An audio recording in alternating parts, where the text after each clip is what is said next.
வரி எல்லாம் வாங்கிக்கிறீங்க. அப்ப இருந்து ஏன் குடிக்கிற தண்ணி ஏன் 4 மாசமா வரல? வீட்டு முன்னாடி சாக்கடை அழைச்சிருந்தா அந்த சாக்கடை அள்ளி அந்த வீட்டு முன்னாடியும் அந்த அந்த குப்பை அள்ளி குப்பை கிளம்பி கொண்டு போகணும்னு தோணல. ஏன் மக்கள் மீது உங்களுக்கு அக்கறை இல்லையா?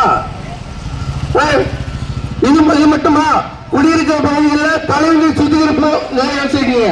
ஏன் கழிவுநீர் சுத்திகரிப்பு நிலையம் இருக்குன்னா ஏன் குடியிருக்க வீடு கட்ட அனுமதி கொடுத்தீங்க? ஒண்ணு வீடு கட்ட அனுமதி கொடுத்த தப்பு, இல்ல கழிவுநீர் சுத்திகரிப்பு நிலையம் இருக்குல்ல அது அங்க வைக்கிறது தப்பு. அகற்றுங்க, அது தேவையில்லை. மக்கள் ஒரு துர்நாற்றத்தை சுவாசிச்சு வாழணுமா? இந்த நகராட்சி நிர்வாகம் மக்களுக்கு சேவை செய்யறதுக்கு இருக்கா இல்ல மக்களுக்கு தொல்லை கொடுக்கறதுக்கு இருக்கா? இந்த நகராட்சி ஆணையத்தை ஒண்ணு கேட்கிறேன். என்னைக்காச்சும் உங்க அக்கா தங்கச்சி உங்க பொண்டாட்டி நிறைய மாசமா இருக்கும்போது இந்த சாலைகள்ல இந்த தெருக்கள்ல நீங்க இருசக்கர வாகனத்துல கூட்டு போயிருக்கீங்களா? கூட்டு போயிருந்தா உங்களுக்கு தெரிஞ்சிருக்கும். வயசான அம்மாவை அப்பாவை இந்த சாலைகள்ல கூட்டு போயிருக்கீங்களா? கூட்டு போயிருந்தா உங்களுக்கு தெரிஞ்சிருக்கும். நீங்க எப்படி கூட்டு போவீங்க? நீங்க மகிழ் சொகுசு காரணம் போவீங்க. உங்களுக்கு எப்படி தெரியும் என் மக்கள் படுற வேதனை? உங்களுக்கு எப்படி தெரியும்? எப்படி தெரியும்? இது மட்டுமா? மார்க்கெட்ல கடை வச்சிருந்தாலும் காசு, சாலை ஒருத்தர் மரத்து நிலையில ஒரு ஏழை அப்பத்தா கத்திரிக்காய் வெண்டிக்காய் வித்தாலும் காசை புடுங்குறீங்க. அந்த புடுங்க என் மக்களுக்கு நல்ல செய்யல. வரிய வாங்கி என்ன செய்றீங்க? உள்ளாட்சி நிர்வாகம் ஒரு நகராட்சி நிர்வாகம் மக்களோட வரியை வாங்கி அந்த வரி காசை மக்களுக்கு செலவு பண்ணக்கூடிய தண்ணி சேர அதிகாரம் பெற்று இருக்கு. ஆனா ஏன் இந்த வரையை செய்யல? உங்களுக்கு மக்களுக்கு நல்ல செய்யணுங்கிற எண்ணம் இல்ல. மக்களுக்கு நல்ல செய்யணுங்கிற எண்ணம் இருந்தா என் மக்கள் அப்படி கஷ்டப்பட விட்டுக்க மாட்டீங்க.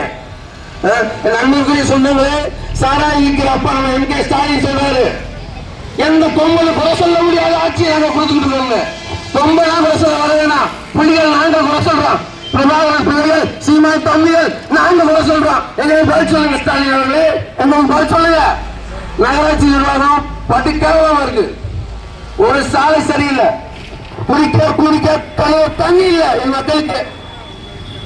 ஒரு சிறு குறு தொழில தைரியமா பண்ண முடியல, பயப்படுறான். தலைகளையா 80 ரூபாய்க்கு 100 ரூபாய்க்கு ஸ்டிக்கர் ஒட்டி காசை புடுங்குறீங்க. என் மக்கள்கிட்ட சாலை மக்கள்கிட்ட காசை புடுங்குறீங்க. புடிங்க என்ன செய்ய போறீங்க? எங்க ஆட்சி வரும்போது நாங்க புடுங்குவோம். என் நண்பர்களுடைய சொந்தங்களே, ஒன்று நல்லா கவனிங்க. இந்த திருட்டு திராவிட கட்சிகள் அதிமுக இருந்தாலும் சரி அண்ணா திமுக இருந்தாலும் சரி உங்களுக்கு நல்லது செய்ய மாட்டான், நடிப்பான். மக்கள் பிரச்சனைகள் எதில் கூட நிக்க மாட்டான். கல்வி பிரச்சனையா நடிப்பான். இன்னைக்கு இந்த நகராட்சி பிரச்சனையா, நாளைக்கு உள்ளாட்சி பிரச்சனையா, எதுலயும் நிக்க மாட்டான், நடிப்பான். வாயை கொடுப்பான், திருட்டு கோழி பிடிக்கிற மாதிரி நைட்டு வந்து காசை கொடுப்பான், நடிப்பான். அவனை நம்பி ஓட்டு போடாதீங்க. திருநா பார்த்து திருநா விட்டால் திருட்டை ஒழிக்க முடியாதுன்னு சொல்லுவாங்க. இந்த திருட்டு பயில திராவிட திருட்டு பயில திருந்தவே மாட்டாங்க. அவங்க ஓட்டு போறது நிறுத்துங்க, முதல்ல நிறுத்துங்க.